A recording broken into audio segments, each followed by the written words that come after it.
نشست کے اعتبار سے میرا الوداعی تحفہ ہے آپ کے لیے، اور وہ یہ کہ میری جو دینی، ملی، تاریخی، سیاسی، عمرانی جو سوچ ہے، جو فکر ہے میرا، جو 50 برس سے زائد عرصے کے مطالعے اور غور و فکر پر مبنی ہے، اس مطالعے میں میری آنکھیں بنیادی طور پر قرآن اور حدیث ہے، لیکن یہ کہ دنیا کا مشاہدہ، کھول آنکھ، زمین دیکھ، فلک دیکھ، فضا دیکھ، دنیا میں کیا ہو رہا ہے، کیا کیا عوامل ہیں، ماضی کیا تھا، ہم کہاں کھڑے ہیں، اب کہاں جانا ہے، اس پر میری ایک سوچ ہے، میرا فکر ہے۔ پھر یہ کہ ہماری اخروی نجات کا دار و مدار کس چیز میں ہے؟ تاریخ کے بہاؤ کو نہ میں روک سکتا ہوں، نہ آپ روک سکتے ہیں، وہ تو ڈانگ بہتا رہے گا، اس کو فیصلہ کرنے والا صرف اللہ ہے، کسی فرد بشر کے اختیار میں نہیں ہے کہ وہ تاریخ کے بہاؤ کو موڑ دے۔ ہاں، محمد رسول اللہ نے موڑا تھا صلی اللہ علیہ وسلم، لیکن یہ ہے کہ ہم اس تاریخ کے بہاؤ میں تنکوں کی طرح بہتے چلے جائیں، یا یہ کہ ہمیں کچھ کرنا ہے۔ اس اعتبار سے میں اپنے فکر کا خلاصہ آج آپ کی خدمت میں پیش کروں گا، وہ میرا اس سلسلہ اجتماعات کے اعتبار سے الوداعی تحفہ ہوگا۔ اب میں آغاز کر رہا ہوں۔ پہلی بات، اس سبب میں 3 باتیں مجھے کہنی ہیں۔ سب سے پہلی بات یہ کہ زندگی کی سب سے بڑی حقیقت موت ہے۔ ہم بلائے رکھتے ہیں، اپنے ذہن سے اسے دور رکھتے ہیں، لیکن واقعہ یہ ہے کہ زندگی کی سب سے بڑی حقیقت موت ہے۔ خدا کے منکر پیدا ہوئے ہیں، لیکن موت کا انکار کرنے والا بھی کوئی پیدا نہیں ہوا۔ اس لیے میں نے آیت آپ کو سنائی، کل نفس ذائقۃ الموت، ہر سی نفس کو موت کا مزہ چکھنا ہے، ہر جاندار کو موت کا مزہ چکھنا ہے۔ ثم الینا ترجعون، پھر ہماری طرف لوٹا دیے جاؤ۔ تو زندگی کی سب سے اہم حقیقت موت، اور موت کے بعد رجوع الی اللہ، آخرت، یہ سب سے بڑی حقیقت ہے۔ ایک حقیقت سب مانتے ہیں، سب جانتے ہیں، دوسری حقیقت کے اوپر پردہ پڑا ہوا۔ میں نے اس اعتبار سے نوٹ کیا، یہ الفاظ قرآن میں 3 مرتبہ ہے، کل نفس ذائقۃ الموت، ہر جاندار کو موت کا مزہ چکھنا ہے۔ انبیاء اس سے مستثنا نہیں رہے، رسول اس سے مستثنا نہیں رہے، اولیاء اللہ مستثنا نہیں رہے۔ وقتی طور پر استثناء حضرت عیسیٰ کا ہے کہ ابھی وہ زندہ ہے، لیکن عیسیٰ یاتی علیہ الموت، حضور نے فرمایا عیسیٰ پر بھی موت آئے گی، جب دوبارہ آئیں گے، زمین پر اتریں گے، پھر اس کے بعد ان پر موت وارد ہوگی، ان کی نماز جنازہ پڑھی جائے گی، انہیں دفن کیا جائے گا حضور کے پہلو میں، شادی بھی کریں گے، اولاد بھی ہوگی۔ باقی تو یہ ہے کہ کل نفس ذائقۃ الموت، سب کو موت کا مزہ چکھنا ہے۔ عیسیٰ بھی بالآخر اس سے مستثنا نہیں رہیں گے، بلکہ قرآن میں ایک جگہ کہا گیا ہے افإن مت فهم الخالدون، کیا ہے نبی، اگر آپ کا انتقال ہو گیا تو یہ کیا ہمیشہ رہیں گے؟ کون ہے دنیا میں جو ہمیشہ رہے؟ انتقال تو ہونا، آپ کا بھی ہونا ہے۔ انک میت وانہم لمیتون، یہ تو مختصر ترین الفاظ تھے۔ اس سے آگے بڑھیے، سورہ انبیاء میں فرمایا کل نفس ذائقۃ الموت وَنَبْلُوكُمْ بِالشَّرِّ وَالْخَيْرِ فِتْنَةً وَإِلَيْنَا تُرْجَعُونَ، ہر جاندار کو موت کا مزہ چکھنا ہے، اور اس سے پہلے پہلے ہم تمہیں آزماتے رہیں گے، خیر کے ذریعے بھی، بھلائی دے کر، صحت دے کر، دولت دے کر، اولاد دے کر، شہرت دے کر، اور برائی کے ذریعے سے بھی، تنگ دستی دے کر، بے عزتی دے کر، اہانت دے کر، ذلت دے کر، وَإِلَيْنَا تُرْجَعُونَ، اور پھر ہماری طرف لوٹائے جاؤ گے۔ یہ وہ دوسری حقیقت جو میں نے کہا کہ جس پر پردہ پڑا ہوا ہے، بہت بڑا پردہ ہے۔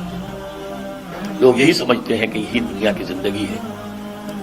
قرآن کہتا ہے إِنَّ الدَّارَ الْآخِرَةَ لَهِيَ الْحَيَوَانُ لَوْ كَانُوا يَعْلَمُونَ، یہ تو آخرت والی زندگی ہے جو اصل زندگی ہے، کاش کہ انہیں معلوم ہوتا۔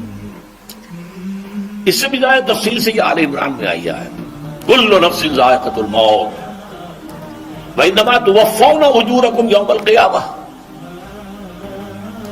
ہر جاندار کو موت کا مزہ چکھنا ہے، اور پھر تمہیں پورا تمہارا اجر اور بدلہ دے دیا جائے گا قیامت کے دن۔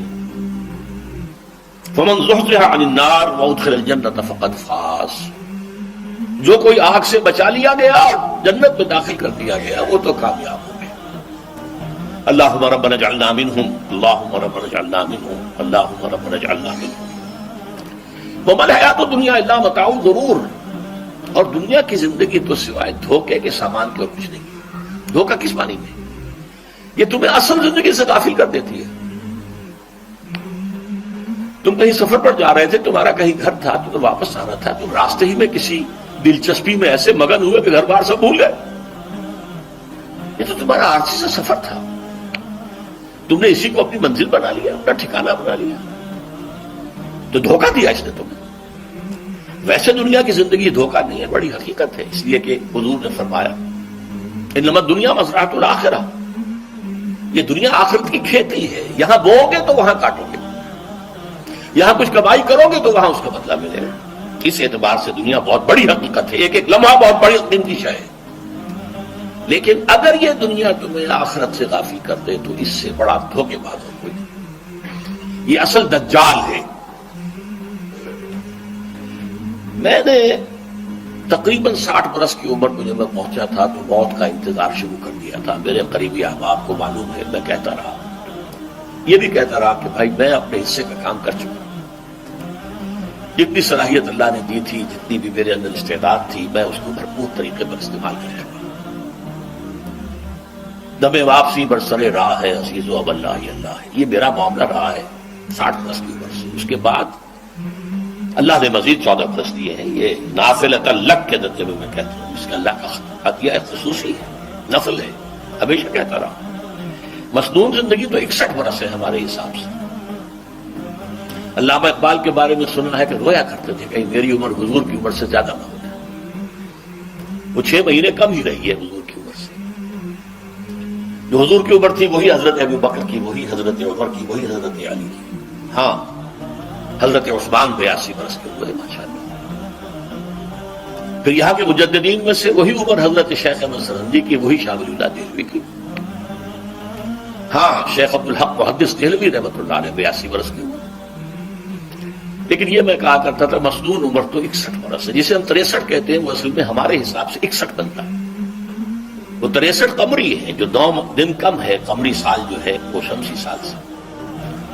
بہرحال میں اس وقت سے منتظر تھا، لیکن جو بھی وقت اللہ نے دیا ہے اللہ کا شکر ہے، وہ مفید کاموں میں لگا ہے۔ ان میں خاص طور پر میں سمجھتا ہوں کہ اللہ کا مجھ پر سب سے بڑا احسان، اور مجھے پر نہیں، بہت بڑے پیمانے پر لوگوں پر جو احسان ہوا ہے، وہ میرا 1998 کا دورہ ترجمہ قرآن جو کراچی میں ہوا تھا۔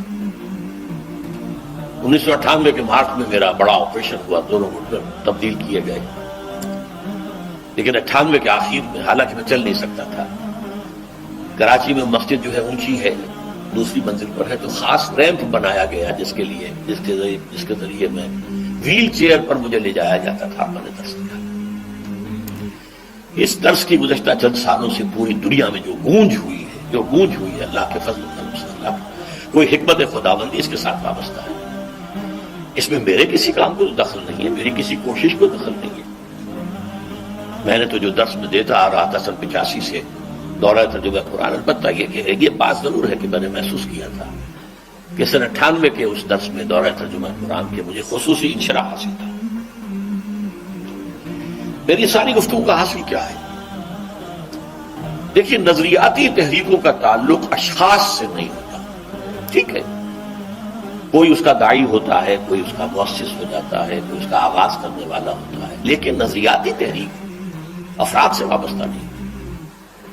افراد آتے چلے جاتے ہیں اپنا اپنا حصے کا کام کر کے، جس کو جتنا مقدر ہے، جس کی اللہ تعالیٰ کی طرف سے توفیق ہے، وہ اپنا کام کرے گا، چلا جائے گا۔